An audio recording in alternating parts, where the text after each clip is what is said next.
늙은 아브라함에게 아들을 낳아주지 않았는가. 아멘.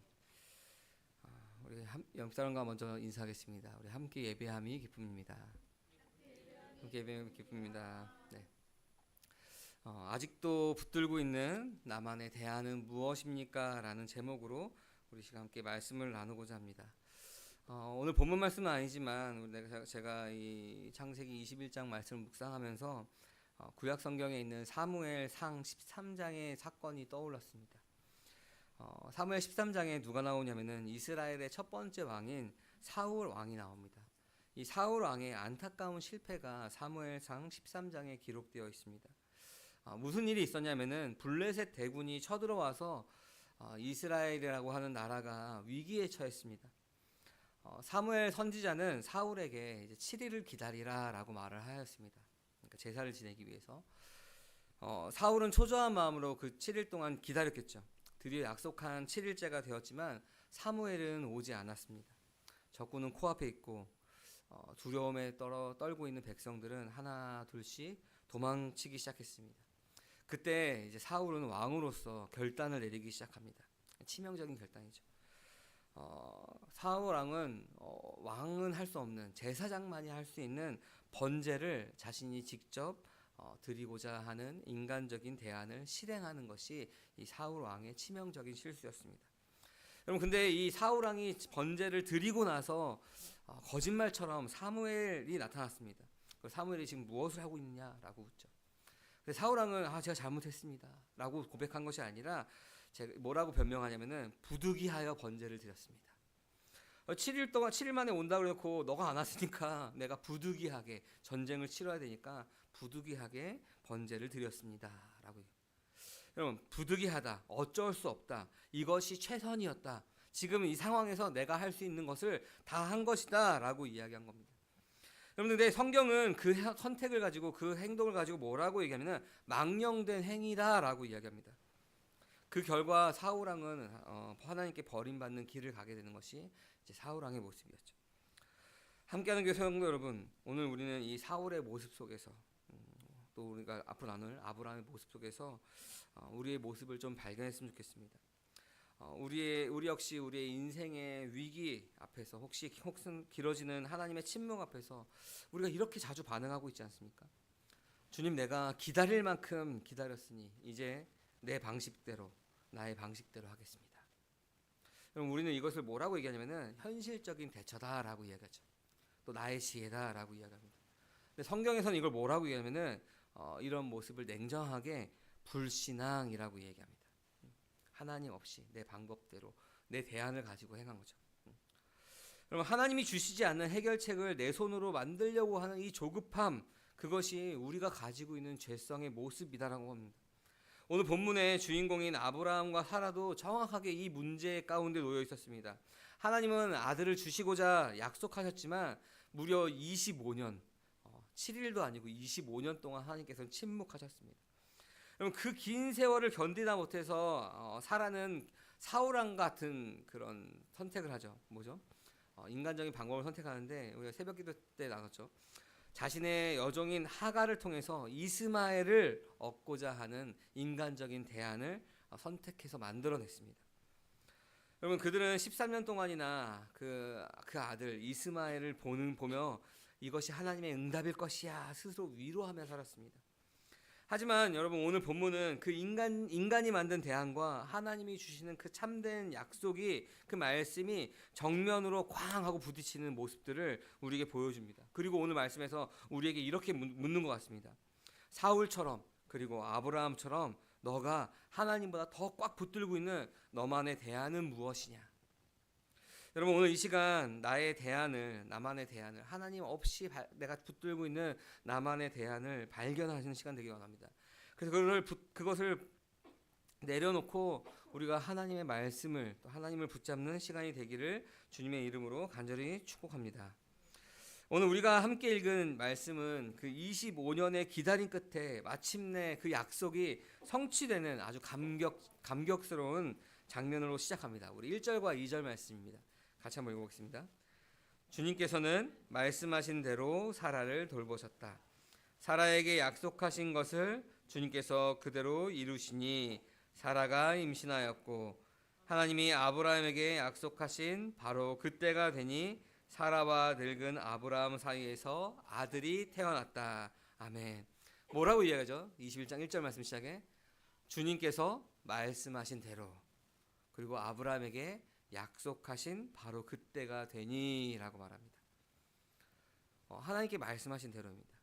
여러분, 이삭이 태어난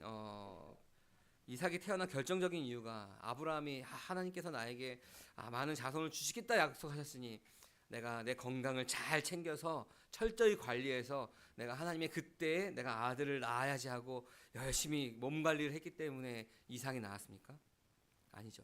오늘 성경 말씀은 그 인간의 어떠한 노력도 다 배제한 채 오직 말씀대로 되었다. 하나님께서 아브라함에게 약속하신 바로 그때가 되니라고 이야기합니다. 여러분, 하나님의 주권적인 그 신실하심이 유일한 원인이다라고 이야기합니다. 이삭이 태어난 원인이 바로 하나님의 주권적인 신실하심이다라고 이야기하는 거죠. 여러분, 이삭이 태어난 그때가 언제였냐면은 아브라함의 나이가 100세 때, 사라의 나이가 90세 때입니다. 엄청난 나이죠.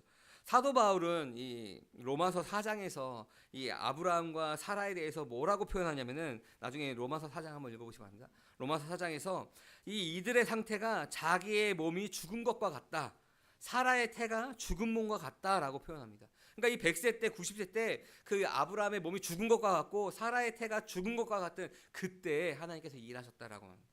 의학적으로, 우리가 생물학적으로 생명의 탄생의 가능성이 0.1%도 아니죠. 0.00001%도 아니죠. 아예 거의 제로에 가까운 거죠. 그 상태, 곧 죽음의 상태이다라는 겁니다. 여러분, 근데 왜 하나님께서는 왜 그때까지 기다렸을까? 25년 동안 왜 기다렸을까?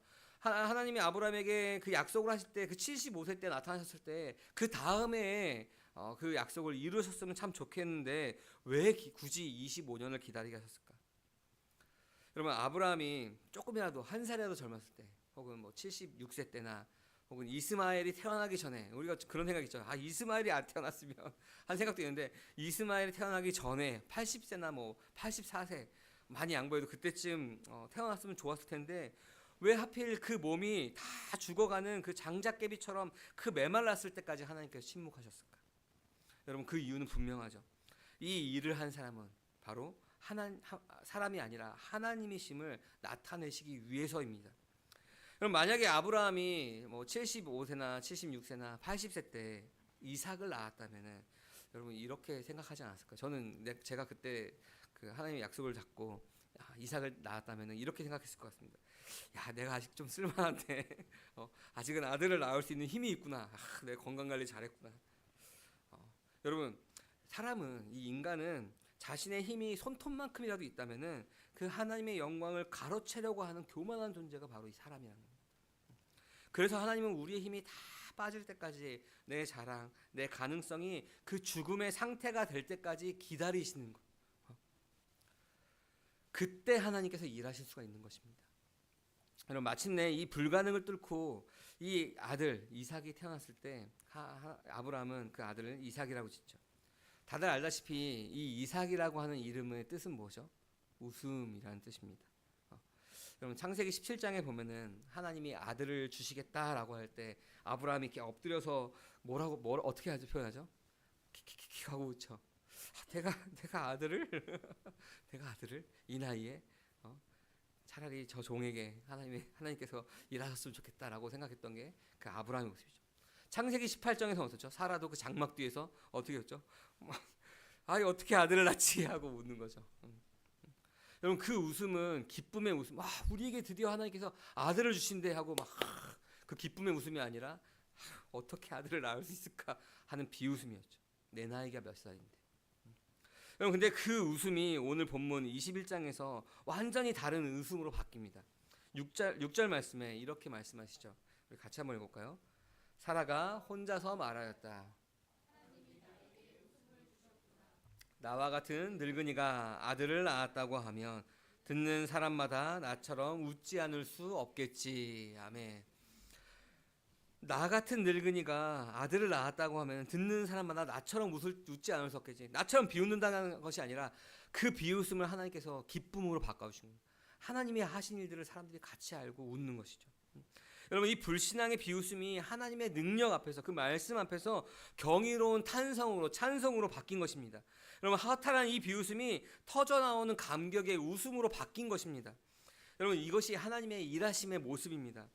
하나님은 우리의 비웃음을 하나님께서 참된 기쁨의 웃음으로 바꾸십니다.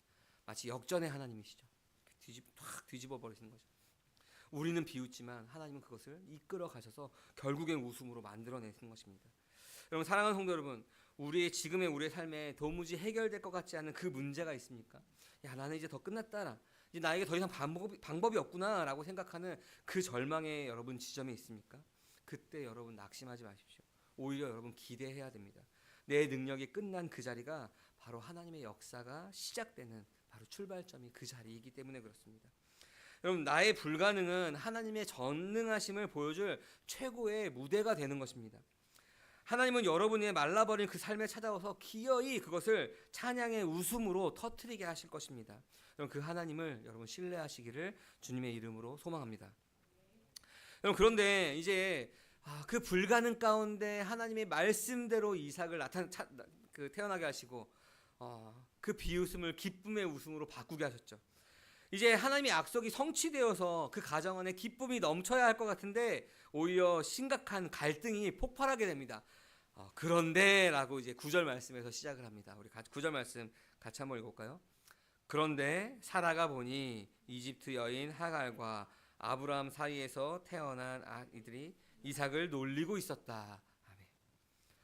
이제 그 기쁨이 있는데 많은 사람들이 내가 아들을 낳은 것을 보고 기뻐하는데 같이 웃는데, 그런데 그 사라가 보니 이집트 여인 하갈과 아브라함 사이에 태어난 아들 누구죠? 이스마엘이 그 이삭을 놀리고 있는 것입니다. 그냥 우리가 헤헤 하고 그냥 이렇게 저 깐난애가 구하라고 하고 그런 놀리는 것이 아니라 우리 세 번역에서 놀리다라고 표현하고 있는데 사도 바울은 갈라디아서 4장 29절의 말씀에 이것을 어떻게 해석하냐면은 박해한다라고 표현합니다. 우리 갈라디아서 4장 29절 말씀도 같이 한번 읽어보겠습니다. 그러나 그때 육신을 따라 난 사람이 성령을 따라 난 사람을 박해한 것과 같이 지금도 그러합니다. 아멘. 아브라함의 이야기를 하면서 육신을 따라 난 사람 누구죠? 이스마엘. 그 육신을 따라 난 사람인 그 이스마엘이 성령을 따라 난 사람 바로 이삭이죠. 이삭을 박해했다라고 합니다. 우리도 그와 같이 박해를 당한다라고 하는 이야기를 하는 건데, 여러분, 이 이스마엘이 이삭을 그냥 놀린 수준이 아니라 박해하고 있다는 겁니다. 박해. 그 깐난쟁이 아이를 그 10살이 넘은 10대 중반이 넘어간 그 아이가 박해하고 있는 것입니다. 좀 어느 정도 이해가 가는 게, 이스마엘 입장에서 생각할 때 내가 아브라함의 자손이고 이제 내가 장손이고 내가 그 축복을 받아야 하는데 이 이상한 아이가 나서 웃음이라고 이야기하면서 이 아이가 나의 모든 것을 다 빼앗아 가네 라고 생각하면은 이 이스마엘 마음도 좀 이해가 가죠. 야, 네가 무슨 상속자야, 이 힘없는 어린아이야 하면서 박해하는 거죠. 네가 태어나지 않았더라면. 여러분, 이것은 중요한 싸움이다. 갈라디아서 4장 29절에 뭐라고 그러죠? 지금도 그러하다라고 하죠. 지금도. 여러분, 이스마엘은 아브라함이 내 힘, 내 방식으로 만들어낸 결과물이 이스마엘이죠. 그러니까 인간의 육신적인 노력으로, 율법의 의로, 육신의 힘으로 낸 자기 의가 상징하는 것이 바로 이 이스마엘입니다. 반면에 이삭은 전적인 하나님의 은혜, 약속과 그 말씀과 은혜로 태어난 존재가 바로 이 이삭인 것입니다. 여러분, 육신의 노력과 하나님의 은혜는 결코 평화롭게 공존할 수가 없는 것입니다. 여러분, 율법주의와 율법의 의를 지키려고 하는 그 율법주의와 복음은 한 지붕 아래서 살 수가 없는 것입니다. 하나님, 내가 은혜로 내가 구원함을 받았으니 내가 좀 이 정도 율법의 의를 내가 지키려고 하는 나의 노력도 좀 필요하지 않을까요? 여러분, 그것은 한 지붕 아래 우리가 있을 수가 없는 것입니다. 내 공로를 의지하는 그 마음은 필연적으로 하나님의 은혜를 조롱하고 멸시하고 박해할 수밖에 없는 것입니다. 여러분, 10절 말씀에서 그래서 이렇게 반응을 합니다. 우리 같이 한번 읽어볼까요? 사라가 아브라함에게 말하였다. 저 여종과 그 아들을 내보내십시오. 저 여종의 아들은 나의 아들 이삭과 유산을 나누어 가질 수 없습니다. 아멘. 사라는 단호하게 말하죠. 저 여종과 그 아들을 내보내십시오. 여러분, 이 요구는, 이 사라가 이렇게 내보내라라고 하는 이 요구는 아브라함에게 어떻게 들렸을까요? 좀 충격이었겠죠. 왜냐하면은 이 이삭이 태어나기 전에, 물론 사라의 아들은 아니지만 아브라함의 핏줄로서 이 이스마엘이 있었고, 이 이스마엘을 10년이 넘는 시간 동안 내 자녀로서 혹은 하나님께서 축복을 이어주실 그 약속의 자녀라고 생각하고 이 이스마엘을 키웠습니다. 이스마엘에게는 아브라함에게는 이 이스마엘이 장자인 것이죠.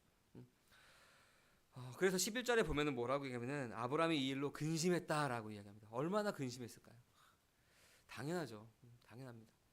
자기의 아들인데, 약속의 자녀는 아니어도 자기의 아들인데 내보내는 것이 그 살점을 떼어낸 것과 같은 그 고통이 그 안에 있었을 것입니다. 내 노력의 결과물이었지만 자기 아들이니까 그렇죠. 그런데 하나님은 그 사라의 말을 다 들으라, 근심하지 말고 내보내라라고 이 아브라함에게 말씀하십니다.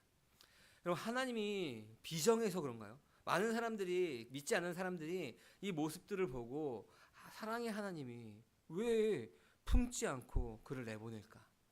여러분, 우리가 그냥 현상적으로 보는 것이 아니라, 여러분, 우리 아까 갈라디아 4장 29절에 지금도 그러하다라고, 지금도 그 싸움이 있는데 그것을 보여주는 것, 어떻게 해야 되는지를 보여주는 것입니다. 하나님 비정해서가 아닙니다. 이스마엘을 미워해서도 아닙니다. 하나님은 이 사건을 통해서, 이 이야기를 통해서 우리에게 타협할 수 없는 그 일들을 우리 가운데 말씀해주고 있는 것입니다. 여러분, 우리가 구원과 은혜의 문제에 있어서 하나님의 방식과 나의 방식을 우리가 겸해서 섬길 수가 없다는 것입니다. 여러분, 우리는 하나님과 타협하려고 합니다. 거래를 하려고 합니다. 어떤 거래죠? 하나님 이삭을 주셔서 감사합니다. 하지만 내가 이스마엘도 내 자식이니 내가 이스마엘도 데리고 살면 안 되나요? 하나님 은혜 주심도 감사하지만 나의 대안도 같이 있으면 안 되나요? 라고 거래하려고 하죠. 은혜는 감사합니다. 그러나 이것도 내가 좀 갖고 있겠습니다. 보험용으로 이스마엘을 옆에 두고 싶어 하는 것입니다. 우리는 예수 그리스도의 십자가를 믿으면서도 다른 것을 의지하려고 합니다. 내 성공을 믿고 내 성취를 믿으면서 우리가 두 주인을 섬기면서 살려고 합니다. 하지만 하나님께서 단호하시죠. 아니다. 약속의 자녀 이삭을 우리가 온전히 누리기 위해서는 네가 그토록 의지했던 그 이스마엘을 반드시 내보내야 된다라고 말씀하시는 겁니다. 여러분, 섞일 수 없는 것은 분리해야 하는 것입니다. 여러분, 썩은 살을 도려내야 새 살이 돋는 것입니다. 그걸 계속 갖고 있으면 썩어서 팔을 잘라버리게 되는 것이죠. 여러분, 내가 의지하던 그 인간적인 수단을 끊어내야 비로소 하나님의 전적인 도우심을 경험할 수가 있는 것입니다. 그래서 여러분, 우리가 뭐라고 고백하죠? 우리의 죄된 진노의 자녀였던 우리의 모습을 발견했을 때 우리가 그리스도와 함께 그 십자가에서 나의 옛사람이 죽었다라고 고백하는 것입니다. 잘라내버려야 되는 것입니다. 사랑하는 상도 여러분, 오늘 우리에게 오늘 말씀을 통해서 여러분에게 묻습니다. 너가 하나님보다 더 든든하게 여기는 것, 네가 죽었다라고 말하면서도 더 든든하게 여기는 것, 하나님이 안 계셔도 나를 지켜줄 것이라고 믿는 너만의 이스라엘, 너만의 대안은 무엇이냐라고 우리에게 끊임없이 물어보고 있는 것입니다. 여러분, 그것이 무엇이든 우리가 그것을 십자가에 못 박지 않으면은 우리는 온전한 은혜의 그 깊은 바다로 우리가 나아갈 수가 없는 것입니다. 내 손에 쥐고 있는 그 대안을 놓아야 우리에게 주시는 참된 선물을 우리가 받을 수가 있는 것입니다. 우리 지난주에 그래서 C.S. 루이스 이야기하면서 진흙을 갖고 놀고 있는 아이가 바다로 가자니 이 진흙을 빼앗길까봐 막 그런 이야기를 한 게 있죠. 기억나시죠? 여러분, 우리가 그 대안을 놓아놔야 하나님이 주시는 참된 선물을 우리가 받을 수 있는 것입니다. 여러분, 결국 아브라함은 다음날 아침 일찍 일어나서 떡과 물 한 가죽 부대를 그 하갈의 어깨에 메어주고 그들을 내보냅니다. 여러분, 인간적인 정을 끊고 하나님의 말씀에 순종한 것이죠. 이제 하갈과 이스마엘은 브엘세바의 광야로 내몰리게 되었습니다. 이 모습은 인간이 만드는 대안의 비참한 최후를 적나라하게 보여주고 있는 것입니다. 아브라함이 챙겨준 이 떡과 물 한 가죽 부대는 아버지로서 해줄 수 있는 최선의 것을 해준 것입니다. 그러나 그것은 광야로 나가서 금방 그것이 바닥나고 마는 거죠. 하루 먹으면 없는 것입니다. 여러분, 우리가 하나님 대신 의지했던 이 세상의 것들은 우리가 평탄할 때는 우리에게 도움이 되는 것 같습니다. 하지만 인생의 결정적인 위기, 죽음의 절망의 광야를 만날 때 그 물 한 가죽 부대는 처참하게 허무하게 그 바닥을 드러낼 수밖에 없는 것입니다. 여러분, 이제 물은 떨어졌고 이 아이는 탈진해서 죽어갑니다. 하갈은 차마 이 자식이 죽는 것을 볼 수 없어서 화살 한바탕 거리만큼 떨어져서 소리내어서 웁니다. 이 화살 한바탕 거리는 화살이 쏘아서 갈 수 있는 거리를 이야기하는데 그 정도 거리 가운데 떨어져서 그 소리내서 울면은 그 아이가 들리지 않는 거죠. 이 아이에게 그 신음소리, 그 고통소리, 그 고통의 울음소리를 들려주고 싶지 않았던 것이죠. 여러분, 인간의 모든 계획과 그 대안이 실패한 그 자리에서 터져 나오는 비명소리, 통곡소리가 바로 이 하갈의 울음소리입니다. 그런데 여러분, 바로 그 절망의 끝자락에서 하나님께서 놀라운 일을 행하시죠. 17절에 보면은 하나님이 어린아이의 소리를 들으셨다라고 말합니다. 하갈의 통곡 소리를 듣기 이전에 그 죽어가는 하나님은 그 신음하며 죽어가는 그 아이의 소리를 먼저 들으신 것입니다.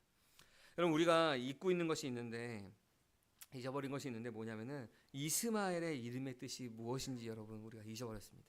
이스마엘의 이름의 뜻이 여러분 무엇인지 기억나십니까? 하나님이 들으신다라는 뜻을 가지고 있는 게 이스마엘의 이름의 뜻입니다. 여러분, 하나님은 약속의 자녀인 이삭만 돌보시는 분이 아닙니다. 인간의 실수와 죄로 태어난 그 이스마엘의 고통까지도 외면하지 않으시는 긍휼의 하나님이십니다. 우리가 하나님을 믿어서 그리스도인이 되었지만 여러분, 우리도 그 이삭의 믿음의 자녀가 아니라 우리도 이스마엘과 같은 사람들이었다는 겁니다. 그 우리의 고통 소리를 하나님께서 들으신다는 소리가 오늘 말씀에서 하는 것입니다. 이 이후에 하나님은 하갈의 눈을 밝혀서 샘물을 보게 하십니다. 여러분, 샘물이 갑자기 솟아난 건가요? 아니죠. 원래부터 샘물은 그 옆에 있었습니다. 하지만 슬픔과 절망과 두려움에 눈이 가려져서 바로 옆에 있던 그 생명의 근원인 그 샘물을 보지 못한 것입니다. 하나님이 그 눈을 열어주시자 죽어가던 그곳이 생명의 자리로 바뀐 것입니다. 하갈은 가죽 부대에 물을 채워서 그 아이에게 마시게 하고 그 아이가 살아났죠. 여러분, 여기서 우리는 우리 구주이신 예수 그리스도의 선명한 그림자를 발견할 수 있어야 됩니다. 우리가 구약을 통해서 뭘 발견할 수 있냐면은 예수님을 발견할 수 있어야 됩니다. 오실 예수님, 그리고 신약은 오신 예수님, 앞으로는 오실 예수님에 대해서 우리가 봐야 되는데, 여러분, 이 모습에서 우리는 그 예수 그리스도의 모습을 우리가 볼 수 있는 것입니다. 여러분, 제가 왜인지 모르지만 저도 그랬고 많은 한국 사람들이 이 이삭의 이야기는 좋아하지만 이 이스마엘의 이야기는 좋아하지 않습니다. 하나님께서 그때 그냥 이스마엘을 죽게 놔두셨다면은 지금 이 고통들이 없었을 텐데 왜 그때 살리셨을까? 왜 약속의 자녀가 아닌 그래서 이스마엘을 하나님께 살리셨을까?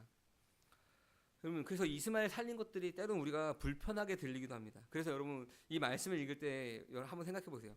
깊게 묵상하지 않고 그냥 이스마엘 살렸네, 왜 살리셨을까 하고 그냥 넘어가죠. 여러분, 그러나 우리는 이 장면에서 주님을 발견할 수 있습니다. 하갈과 이스마엘처럼 우리는 죄로 인해서 그 하나님의 집, 그 에덴에서 쫓겨나서 광야 같은 세상에서 목말라 죽어가던 존재들, 바로 우리들이었다는 겁니다. 내가 만든 물통이 터져버렸고 내가 준비한 물은 다 말라버렸습니다. 더 이상 소망이 없어서 주저앉아서 울고 있을 때 하나님께서 우리를 찾아오셨습니다. 그래서 그 샘물을 발견하게 하시죠. 우리의 눈을 열어서 영원히 마르지 않는 그 샘물을 보게 하셨습니다. 그것이 무엇이죠? 바로 예수 그리스도입니다. 요한복음 4장에서 예수님은 수가서 여인에게 이렇게 말씀하시죠. 우리 같이 한번 읽어보겠습니다. 4장 14절 말씀입니다. 그러나 내가 주는 물을 마시는 사람은 영원히 목마르지 아니할 것이다. 내가 주는 물은 그 사람 속에서 영생에 이르게 하는 샘물이 될 것이다. 아멘. 그 정오에 물을 떠러온 그 수가성 여인, 남편이 5 있는 이미 세상으로 이제 할 것을 다 해보고 그 목말라 있던 그 수가성 여인에게 예수님이 그 물을 주시면서 이야기하시는 거예요. 내가 주는 물을 마시는 사람은 더 이상 목마르지 않을 것이다. 이 물을 마시는 사람은 곧 목마르거니와 내가 주는 이 물을 마시는 사람은 영원히 목마르지 않으리한다 라고 얘기하죠. 여러분, 사람이 준 가죽 부대의 물은 언젠가 바닥이 납니다. 그러나 하나님이 발견하게 하신 그 샘물은 마르지 않습니다. 아브라함 집에서 쫓겨난 그 하갈에게도 살 길을 열어주신 그 하나님은 오늘 실패하여 광야에서 주저앉은 저와 여러분에게도 동일하게 찾아오십니다.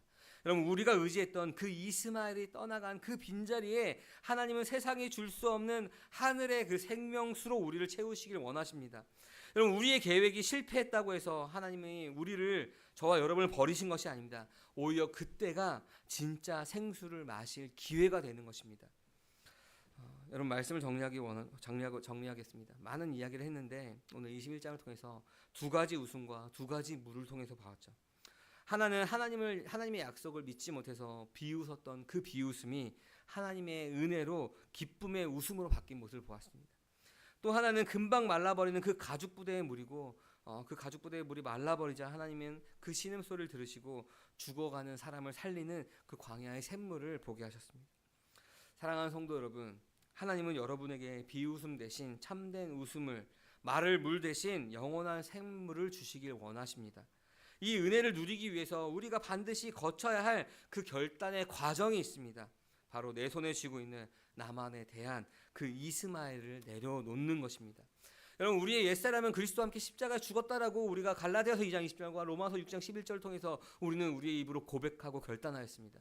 그러나 우리의 삶을 통해서 여전히 우리가 고난 가운데, 환난 가운데 그 이스마엘을 쥐고 있다는 모습이 발견이 됩니다. 여러분, 이 모습이 발견될 때마다 우리는 그것을 십자가에 다시 내어내야 됩니다. 사도 바울의 고백처럼 나는 날마다 죽노라라고 하는 그 믿음의 고백이 우리 가운데 있어야 됩니다. 여러분, 이것을 하는 그 과정, 이 이스마엘을 내려놓는 이 과정은 아브라함처럼 근심될 수도 있습니다. 뼈를 깎는 것처럼 아플 수도 있습니다. 당장 광야에 내던져진 것처럼 불안할 수 있습니다. 그러나 기억하시기 바랍니다. 그 나의 대안이 끝난 그곳에서 하나님의 역사가 시작됩니다. 내가 그것을 날마다 우리가 십자가에 못 박을 때 하나님께서는 우리 삶을 통해서 일하시는 것입니다. 내가 하나님 대신 쥐고 있던 것을 놓아야 하나님께서 내 손을 잡으실 수가 있는 것입니다. 내가 쥔 떡과 그 물 한 가죽 부대는 우리를 영원히 지켜주지 못합니다.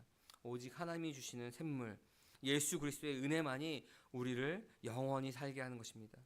오늘 이 시간 나만의 이스마엘을 떠나보내고 참된 이삭이시며 생수 대신 예수 그리스도만을 우리가 온전히 의지하는 우리 모든 성도님들 되시기를 주님의 이름으로 간절히 축원합니다. 아멘. 이 시간 우리 함께 찬양하면서 우리 기도하기 원합니다. 우리 주품에 함께 찬양하면서 우리 결단하며 기도하기 원합니다.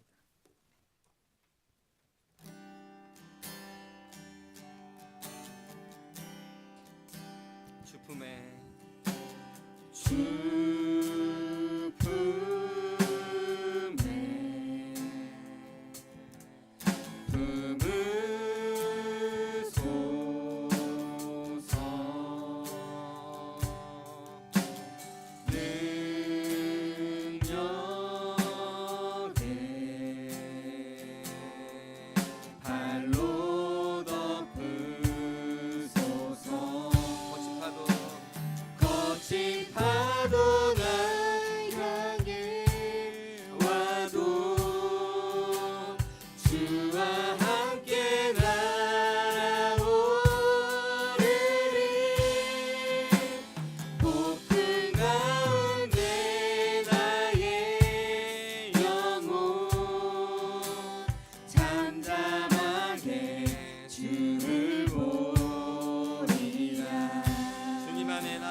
나